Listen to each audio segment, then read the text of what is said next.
I've always wanted to get a snake plant for my home, but just could never get past the name. So I decided instead to make my own little snake plant with some masking tape and a bit of paint.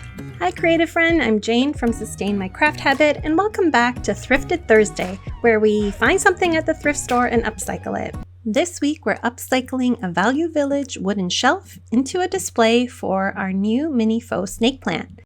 Making this little plant was so enjoyable and it turned out great. I started by cutting some wire to about 6 inches in length. I then folded a piece of masking tape over the one end of the wire, almost to completely cover the wire, and used some scissors to trim them into the shape of leaves. Next, I painted each of the leaves, first with a shade of dark green. I didn't have that, so I simply mixed a little bit of black with some lighter green and created this really nice deep forest green. And I only did one coat of the paint on both sides of the leaf, so you can still see a little bit of that masking tape peeking through, but it actually added to the texture of the leaves. Next, I got to use a brush that I had not used before, and that was this fun fan-shaped brush with a little bit of yellow-green paint. It was called Citron, I believe. I'll link all the materials in the description below, and simply use the tips of that to create these variegated lines across each leaf.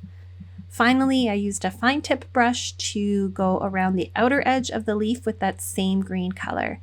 And I think this absolutely did the trick. I couldn't believe how nicely these leaves turned out. As I was doing this craft on a Facebook Live and talking about how I have a deadly fear of snakes and hence have not bought myself a snake plant, somebody said that this type of plant is also known as a mother-in-law's tongue. So I did not know that. Did you? After I painted all the leaves and let them dry completely, I simply bent that wire a bit back and forth to create this zigzag shape, as these snake plant leaves are known for. I also found using 2 pairs of pliers helped to get a nice tight wavy pattern. Finally, to plant my leaves, I tucked them in to a small terracotta pot that was filled with some floral foam, and then added some of these pebbles that I had collected on the beach. Okay, so now I want to show you how I quickly gave this wooden shelf from the thrift store a makeover. It was really cute with the painted birds, but it looked kind of rough. It was all scuffed up even though I tried to clean it.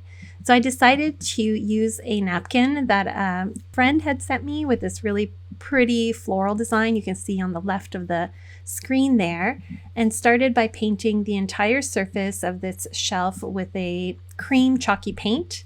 After drying that base paint, I decided to decoupage the napkin onto the back panel of the shelf and then do a crackle finish on the bottom.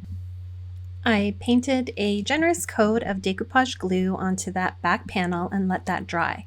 While that was drying, I applied some Elmer's glue to the bottom part, which is the part that we wanted to crackle. And while that glue was still wet, I applied this really pretty dark blue color, which coordinated with the napkin. So the important part with the crackle finish is that you need that Elmer's glue to be wet when you apply your paint over top.